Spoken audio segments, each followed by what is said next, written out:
Well, I'm surprised Mike Bloomberg didn't come in number one, because I think personally Mike Bloomberg's the finest mayor New York ever had. He inherited a $4 billion deficit.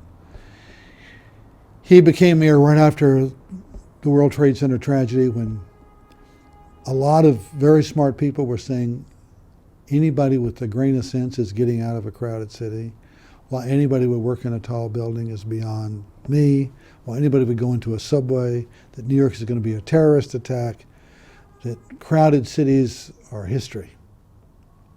Look how opposite it turned out. Michael Bloomberg put the verve back in New York. If Ed Koch started bringing New York and got New York to a stable point, reduced crime with Rudy Giuliani, it was Michael Bloomberg who cashed in on all the benefits. Bloomberg is a superb manager, he is a superb money man, and he knows how to run things. And when I say he put the verve back in New York, he brought the excitement back that had never quite been brought back with the other mayors. He made it a more glittering place. The tourism went up to 50 million people. He made the city a place of destination where every young person wanted to come to live. Almost all mayors of New York in the 20th century came from either Congress or some position in city government. And then there are a few who were prosecutors, actually, Giuliani and William O'Dwyer, which is just to say that Bloomberg's background, which forms his ways of thinking and his ways of approaching how organizations should try to solve problems, come from a very different place than most people who have been mayor, which I think has enabled him to think more innovatively, to attempt to solve problems in different ways. And this has to do with his personality, yes, but also with the fact that he comes from a business background. It's a sort of very different preparation for being mayor than practically everybody else has had. Again, as a superb businessman, he used his business organizational skills and his bureaucracy that he brought in to try to counteract the mired bureaucracy that was there before. So when it came to real estate and building, not even rezoning, but just real estate and building, he made it his job to encourage real estate, and when there were obstacles put in front of it, asked his team to try to take apart those obstacles to go ahead with projects that would really benefit the city.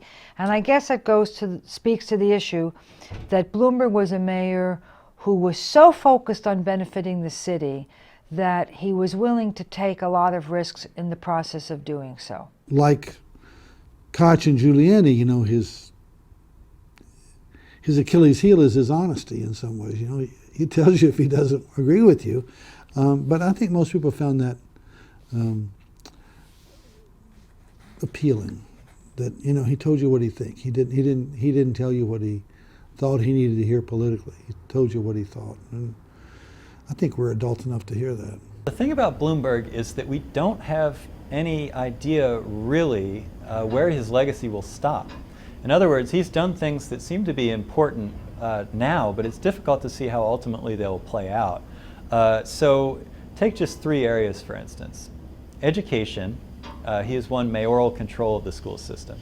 Public health, he is by far the most ambitious public health mayor probably ever, one would say. And then transportation, a program like the City Bike program is a real innovation in how people are going to get around the city. Now, we don't know what exactly his legacy will be until we see how these programs will ultimately play out. But whatever happens with education in the city, it's going to happen within the bounds that have been laid out in the Bloomberg years by him winning mayoral control. Whatever happens with public health, Bloomberg has set an example for how a mayor will approach these problems.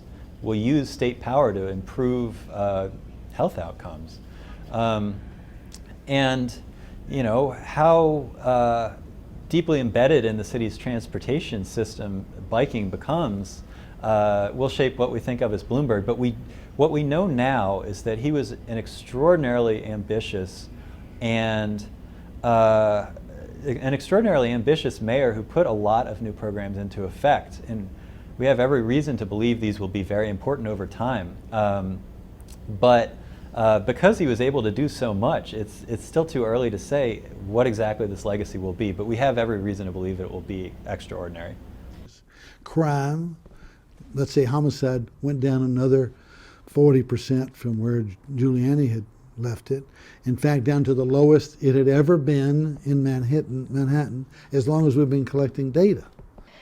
He sealed the safety of the city, stop and frisk, a highly controversial policy, nevertheless made sure that there would be the most reduced crime rate of any American city. I cannot think of a single neighborhood that was in worse shape at the end of his term, out of 450 neighborhoods, than at the beginning of the term. Maybe with the possible exception of the financial district where the disaster happened.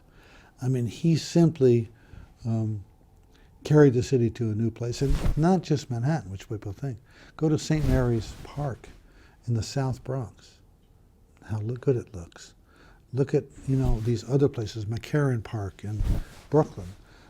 Those parks also were transformed under his watch.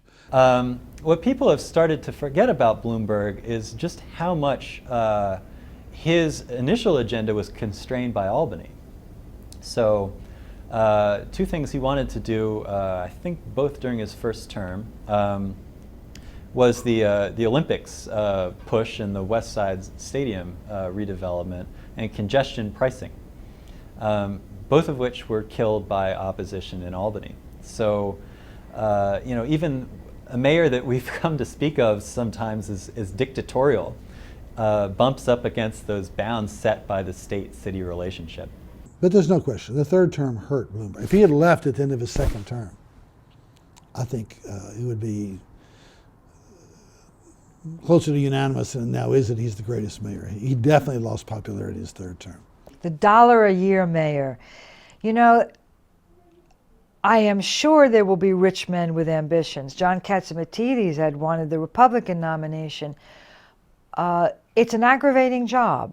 I'm not sure how many rich men want to run New York, but I'm sure there will be others. I don't think there's going to be anyone with Bloomberg skills. That I'm pretty sure of.